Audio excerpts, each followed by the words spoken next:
सभी साथियों को नमस्कार और उम्मीद है आप सभी अच्छे होंगे। आरआरबी ग्रुप डी के छात्रों के लिए एक छोटी सी खुशखबरी है कि सभी छात्र लगातार परेशान हो रहे थे कि हियरिंग का इतना लंबा डेट दे दिया गया है 30 अक्टूबर को, तो अब चीजें कैसी होगी। तो यहाँ पे एक अच्छी खबर निकल के आ रही है। अच्छी खबर क्या है और क्या है सारी चीजें, थोड़ा सा हम लोग इस पे एक्सप्लेन कर लेते हैं। जैसा कि आप सभी ने थंबनेल देखा कि गुड न्यूज, तो गुड न्यूज में यही है चीजें कि आपका जो अगला सुनवाई है वो जल्द हो सकता है। अब आपके मन में आएगा कि गुरुजी अभी तो आपने वीडियो बनाया था कि जो नेक्स्ट हियरिंग होगी वो 30 अक्टूबर को होगी। तो मेरे मित्र यहाँ पे है क्या कि जो लोग अपडेट दे रहे हैं वहां से चीजों को, वो ये कह रहे हैं कि जो हाईकोर्ट ने अपना ऑर्डर दिया था जिसमें उन्होंने बताया था कि कैट को जो है वो विद इन अ मंथ, यानी कि एक मंथ के अंदर इस पे डिसीजन देना था। तो इस चीज को जब केस लिस्ट किया गया तो वहां पे सर संज्ञान में दिया ही नहीं गया। जो भी लिस्ट करने वाले थे लोग या कैट के जो मतलब प्रशासनिक विभाग हैं उसमें उसके संज्ञान में आया ही नहीं कि ये हाईकोर्ट का ऑर्डर है। हाईकोर्ट का ऑर्डर है कि चीजों को एक मंथ में सल्टाना है। अच्छा, ये हाईकोर्ट एक मंथ का समय दिया था तो ये भी इसमें बाध्यता नहीं है कि कैट उसको एक महीना के अंदर ही सुलझाएगी।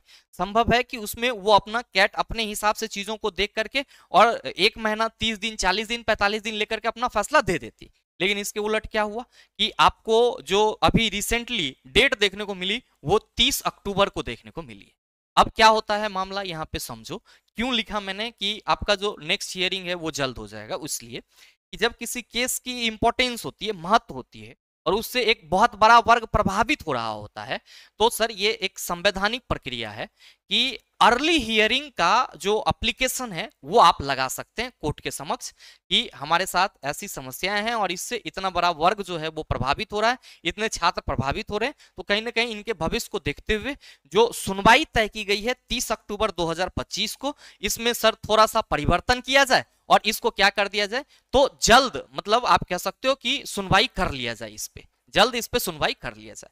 अच्छा, अभी क्या हो रहा है, तो अभी ये हो रहा है कि अर्ली हियरिंग का जो प्रोसीजर है, अर्ली हियरिंग जो एप्लीकेशन है उसको दायर किया गया है।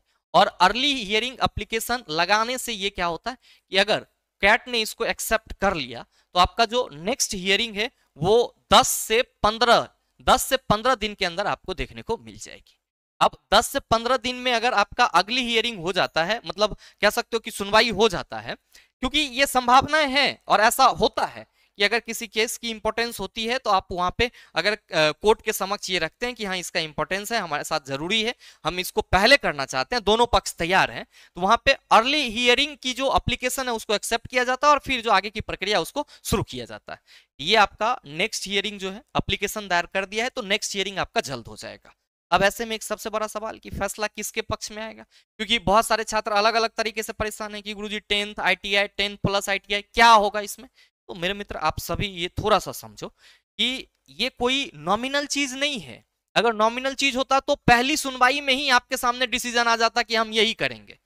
थोड़ा सा कॉम्प्लेक्सिबिलिटी है यहाँ पे, जटिलता है यहाँ पे। तो दोनों पक्ष पुनर्विचार करके जो जज साहब मतलब डिसीजन लेंगे वो कहीं ना कहीं दोनों छात्रों के हित में होगा, या आप कह सकते हो कि जो भी होगा वो जज साहब के अंतिम फैसले पर निर्भर करेगा। जहां तक संभावनाएं बन रही है, अगर आप फैसले की बात करेंगे तो फैसला में आपका ये संभावना है, अगर रेलवे कह रहा है कि हम केवल 10th ही रखेंगे, ITI वालों को भी अलाउ करेंगे, हम मना नहीं कर रहे हैं, और लोग जो हैं जो ITI के पक्ष से वो कह रहे हैं केवल ITI, तो यहाँ पे फैसला का पक्ष जज हो या सर रेलवे हो, इन सभी को मतलब एक ही तरीका ये कह सकते हो कि वैकेंसी को इंक्रीज किया जाए और जो टेक्निकल पोस्ट है वहां पे ITI की जो एलिजिबिलिटी है उसको लागू किया जाए और जो नॉन टेक पोस्ट है उस पे 10th की जो प्रक्रिया है उसको लागू किया जाए और दोनों छात्रों को सर क्या किया जाए, सर एग्जाम में बैठने का मौका दिया जाए। तो फैसला अल्टीमेटली जज साहब के हाथ में ही होगा और बहुत कोई आप कह सकते हो कि सीधा सीधा चीज नहीं है कि हाँ तोरा कह देंगे तू एग्जाम दे देना, तोरा कह देंगे तू एग्जाम दे देना। इस पे जो कुछ भी होगा वो मतलब डिसीजन लेके ही होगा। और एक चीज और है कि चीजें ये है कि 1 करोड़ 10 लाख फॉर्म गिर चुके हैं 1,10,00,000 में 500-500 रुपए आप जोड़ोगे तो 500 करोड़ तो ऐसे ही सरकार के पास है। तो अगर मतलब चीजें ऐसा कुछ भी होती है, मतलब किसी एक के पक्ष में जाता है, तो वहां पे मतलब सरकार के लिए जटिलताएं थोड़ा बढ़ जाएगी। तो आप ये आश्वस्त रहिए कि सरकार जो भी करेगी, कोर्ट जो भी करेगी, रेलवे जो भी फैसला लेगी, वो कहीं ना कहीं दोनों ही छात्रों के हित में होगा। तो दोनों छात्रों को परेशान होने की जरूरत नहीं है। अब दूसरी चीज कि सर एग्जाम की संभावना क्या है। अभी मैंने आपको बताया था कि एग्जाम आपका लेट हो सकता है, बिल्कुल है, ठीक है। अगर अर्ली हियरिंग एप्लीकेशन एक्सेप्ट कर ली जाती है और आपका सुनवाई हो जाता है, तो संभावना है कि आपका एग्जाम बहुत जल्द स्टार्ट हो जाए। बाय द वे, अगर फिर से मतलब अर्ली हियरिंग में भी हमारा कोई डिसीजन नहीं आया और चीजें फिर हमको अगले डेट के लिए मिल गई, तब वहां पे एग्जाम की जो देरी है वो आपका बना रहेगा एज इट इज, क्योंकि अभी तो स्टे चल रहा है। और इस पे कोर्ट तभी कोई संज्ञान लेगा जब सॉरी इस पे रेलवे तभी कोई आपका एग्जाम डेट वगैरह देगा जब कोर्ट से स्टे हटेगी, और कोर्ट से स्टे तभी हटे जब इस पे डिसीजन आए। तो अब पूरा का पूरा चीज किस पे डिपेंड करेगा, सर कैट के फैसला पे।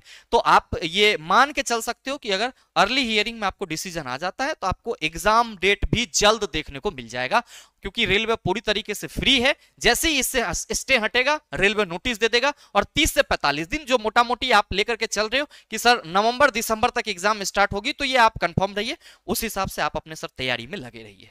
और साथ ही ध्यान रखना कि चीजें कुछ भी हो जाए, आपको अपनी तैयारी नहीं छोड़नी है।